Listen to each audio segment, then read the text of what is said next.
to our new podcast, the Mama Bamboo podcast, about nappy changing and building a brand. Here I'm going to talk a little bit about my experience with starting a brand whilst also having 2 young children and trying to handle the mother load.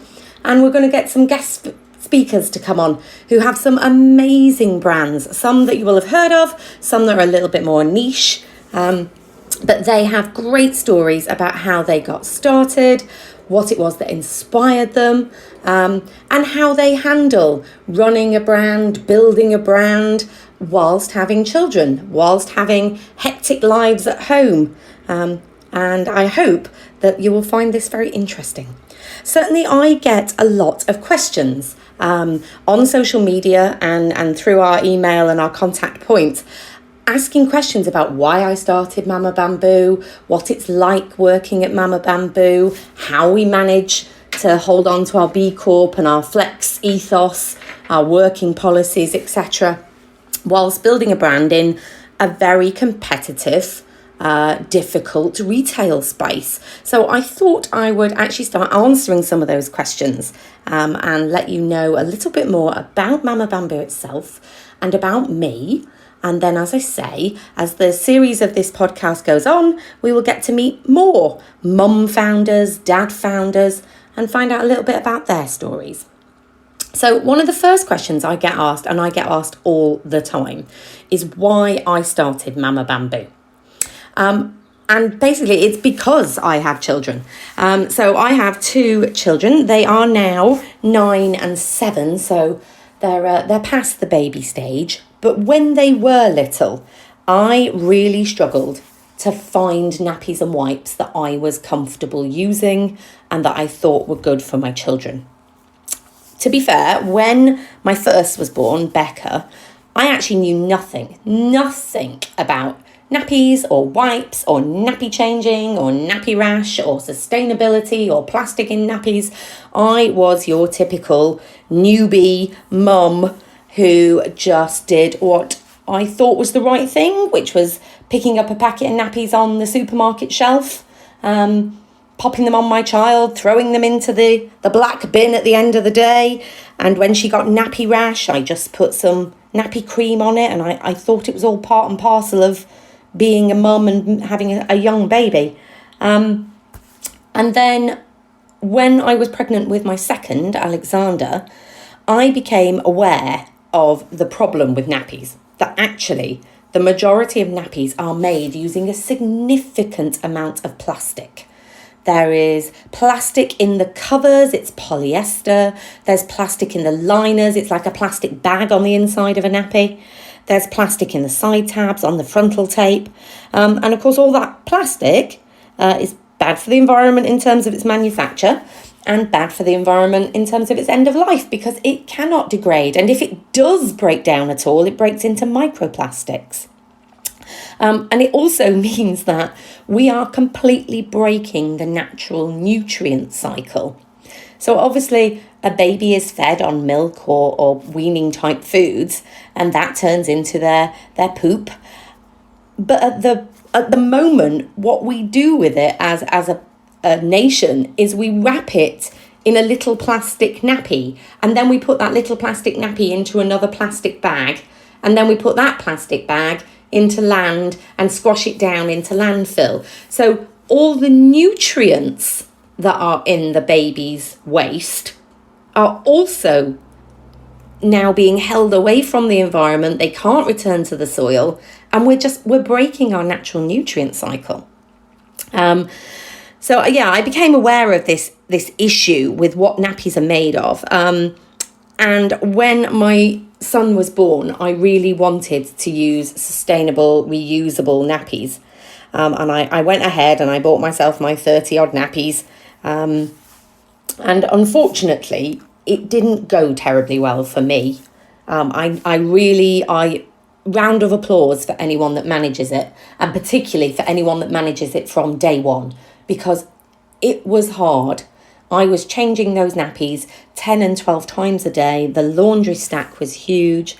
My daughter was also still in nappies at the time, and I switched her as well. And yeah, it was all a bit too much, on top of a toddler who was a little bit put out at having a new baby in the house, and was crying a lot and demanding a lot of attention, and a new baby that was very colicky. He actually had lactose intolerance, we found out later, and he basically screamed for 6 months. So I'm afraid to say the extra laundry for the reusables just wasn't an option for me. And at which point I then went and tried the types of nappies that were available that claimed to be an eco nappy at the time. Unfortunately, I found that they were very stiff and papery and that they leaked a lot.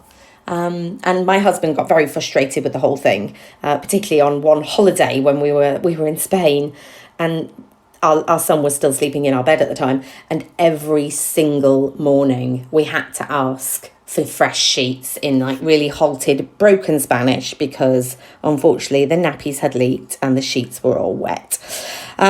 So he really did lose his temper with the whole thing. At which point he told me to just go and buy normal plastic nappies again. And I did.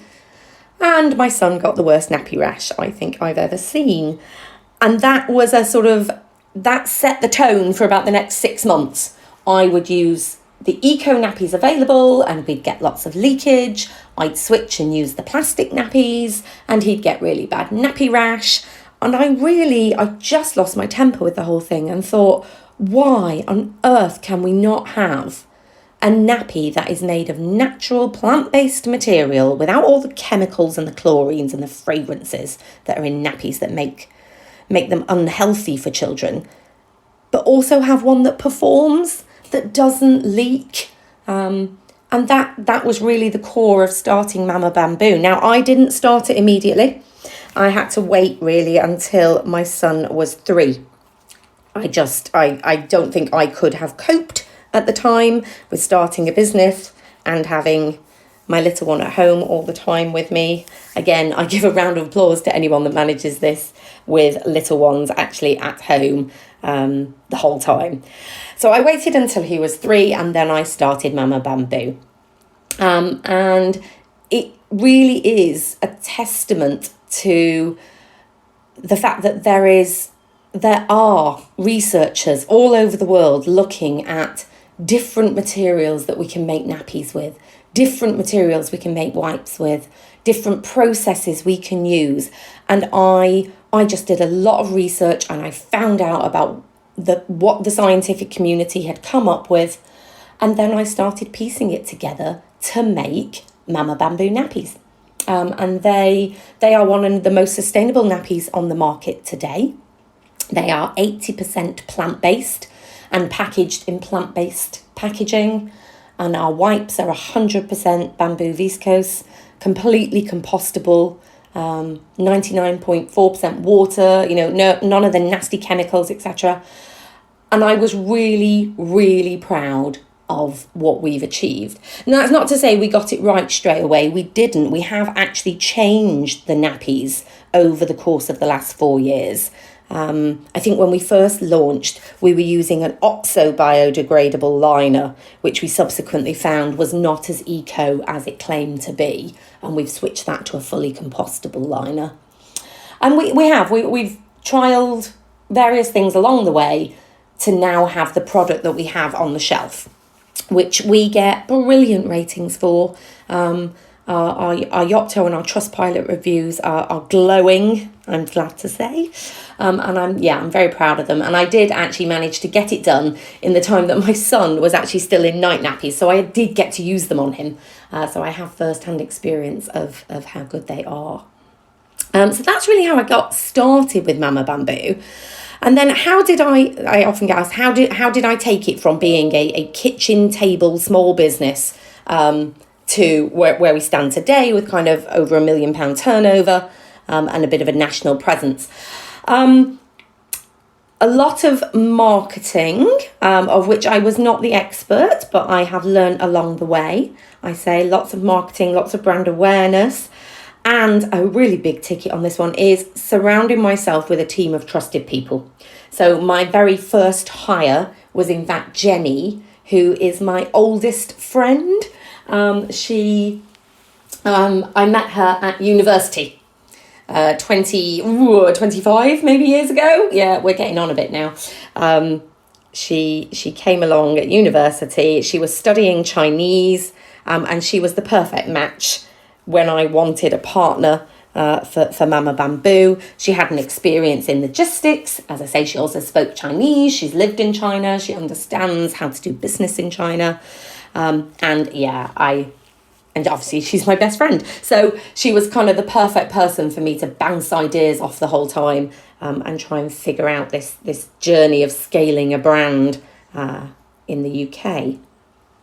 And beyond that, we have hired NCT mums that we know, Schoolgate mums, Saturday football mums. And yes, I do keep saying mums. We are currently all mums at Mama Bamboo. We are very aware of that. And yes, I would desperately like to get a dad involved. 1 or 2 dads would be good.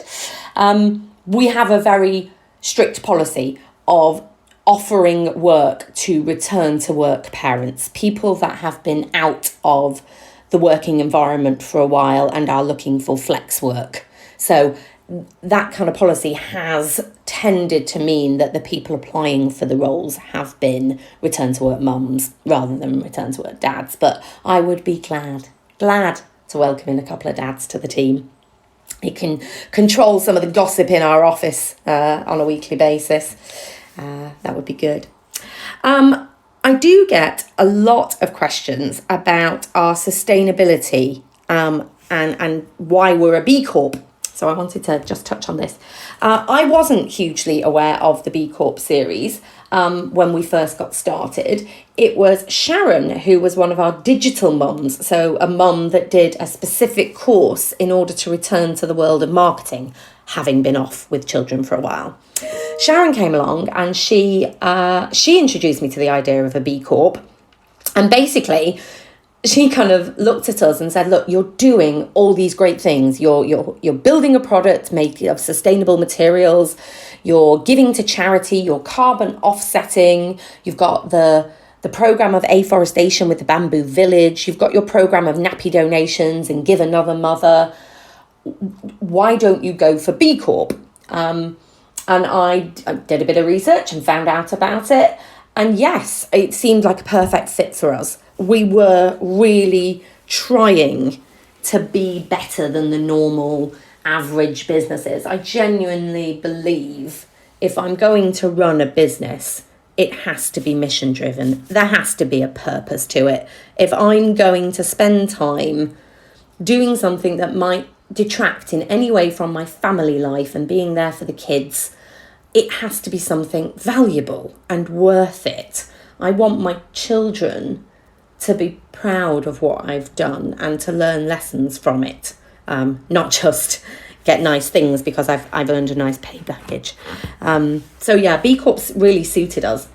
And when we went through the assessment, I was surprised, to be honest, about how many questions I could say, oh yes, we do that, and oh yes, we do have a policy. But we went through it. It's about 160 questions and it takes about 11 months. It's one of the most rigorous of all the kind of ethical and eco assessments you can go through. It is actually the pinnacle. We went through those 160 questions and we came out with a brilliant score. You only have to get 80 points to be a B Corp, and we came out with 104, which was awesome. We were 25% above what was needed. Woohoo! And yeah, we're recertifying this year, and I'm quite positive, quite confidently optimistic that we're going to beat that score and we're going to do even better this year, which would be brilliant. For the last couple of years, we have won the Best for the World Environment Award from the B Corp to say that we're in the top 5% of scorers of all B Corps in the world. And actually, there aren't that many B Corps. So that's like being the best of the best, which is fabulous. And it really does mean something to me, and it really does mean something to the whole team. It guides our decision making in terms of the product. It guides our decision making in terms of our processes, how we behave, what we do for the communities around us and abroad. It just runs through the whole company. So yes, we are quite a driven brand. One of the other questions I get, which is quite key to us, is do we get a lot of pressure to conform either sustainably or in terms of the way we work? Do we get pressure to, ramp it up and remove some of our nicer policies around flex work, etc.?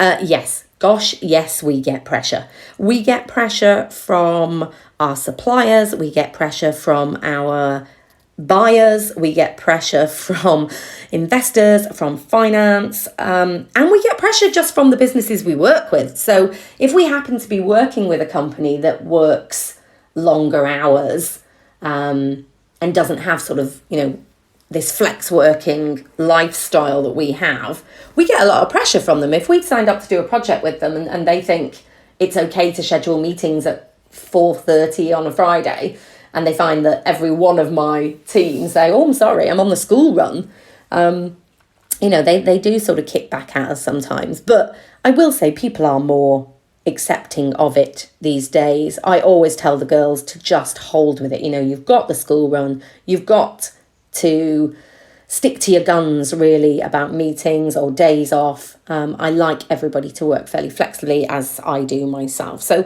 we do get a bit of pressure in that regard. Certainly I got some kickback a couple of weeks back now, and I questioned myself. I did have to. I had agreed to do a conference a few months ago, and it had gone in the diary, and then with only sort of 2 weeks notice, my child's school changed the date of graduation ceremony. And I really did hesitate. I really did. I didn't know who to let down. Did I let down the conference or did I let down my daughter? I took a deep breath and I chose to let the conference know that I could not attend, and I was very sorry. And they were brilliant about it. They said that's absolutely fine. They'd got a couple of people in reserve. They filled the slot within a couple of hours. And I knew I'd made the right choice. I can live with my choice if I have not let my daughter down. But yes, we get pressure around the flex work. We get pressure around how we work and only hiring return to work parents, etc. Do we get pressure to conform sustainably? Yes, we do. Certainly during the COVID and then the cost of living crisis, we've had a lot of people question us saying, would we sell a cheaper product? Would we go back on what we're doing and put plastic liners back in? Would we reduce the amount of bamboo in the covers? Most eco brands, and I say that in speech marks, only have 20 to 30% plant-based material in their covers, which means the rest of those covers are made of polyester, plastic, and they may well have plastic liners. And they sell very well, that their marketing is brilliant, they sell well, and lots of people like to buy them. They are cheap or cheaper than ours. And obviously they're a little bit better than standard nappies. And maybe that's what people are looking for, particularly if cost of living is hitting. We got a lot of pressure during that period. And yes, I had to question it. And I had to stay with my guns, because I thought, you know what, if I'm going to back off on this and go back and put some plastic liners in and have 30% plant-based covers, then there's no point of me being in business, because the whole point of Mama Bamboo is to offer a sustainable alternative.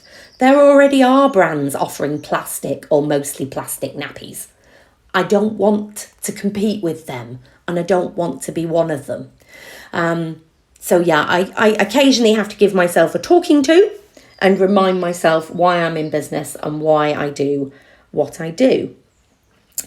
Another question that came to me was, how do you start and build a brand without giving it 100%? So obviously a lot of business gurus will tell you when you start a brand, when you try to disrupt the market, you've got to give it 100%. You've got to commit to it 100%. Nothing else can interfere with that. Now, obviously, I've just told you, we all work flex time and we all do school runs and we have other things on our plates, elderly parents in some case that need help, certainly the childcare and the homework and all the rest of it. In some part, I agree. If you want your business to be, making millions within the space of a couple of years and turning a brilliant profit, and you can sell it on and sit back after 5 years, you've pretty much got to dedicate your life to doing that if that's what you are looking for, if that's the success that you are looking for. But I think it comes down to this question about what is success. So to me, success would not be dedicating myself to this business for 3 to 5 years at the expense of my family and then coming away with £10 million in my pocket. I mean, the £10 million would be nice, don't get me wrong. But no, to me, that would not be success because I would have sacrificed too much. For me, the success of this business would be that I managed to run this profitably, and I managed to employ enough people and keep them in employment without overly sacrificing my family time. My children, I know they're a little bit older now, as I say, they're 7 and 9, but they're still young, and I wouldn't want to miss that stage dedicating myself to work. Now it's a personal choice. Some years ago when I was corporate minded, I did used to work in the city. I did used to pull 70 and 80 hour working weeks as a standard before I had children. I had the pleasure of working with a lady called Professor Linda Grattan, and she was working on a project called The Future of Work, which was looking at how work was going to evolve in the future, whether we were all going to be flex working from home, using avatars in our conference calls and all the rest of it. Obviously, this was a world pre-COVID. We had no idea how that was going to play out. But one of the things she said absolutely struck a chord with me, and I've never forgot it. She said, you are going to work for 50 to 55 years of your life. You're going to work from your early 20s through to 70, 75. So A, you better enjoy what you're doing. And B, don't think of it as a race to the top. You don't have to get to the absolute top by the time you're 30. Because what the hell are you going to do for the next 45 years of this career? It's okay to work out what you want to do at different periods of your life. 50 to 55 years, there will be a few years there where you are quite happy to step off the ladder and do something different, raise a family or go travelling or look after an elderly parent. There are times that you'll want a complete career change, and that's okay. But the one thing you can't do, or you shouldn't do, is plan to spend those 50 to 55 years like really slogging at work to the expense and sacrifice of those things that matter to you.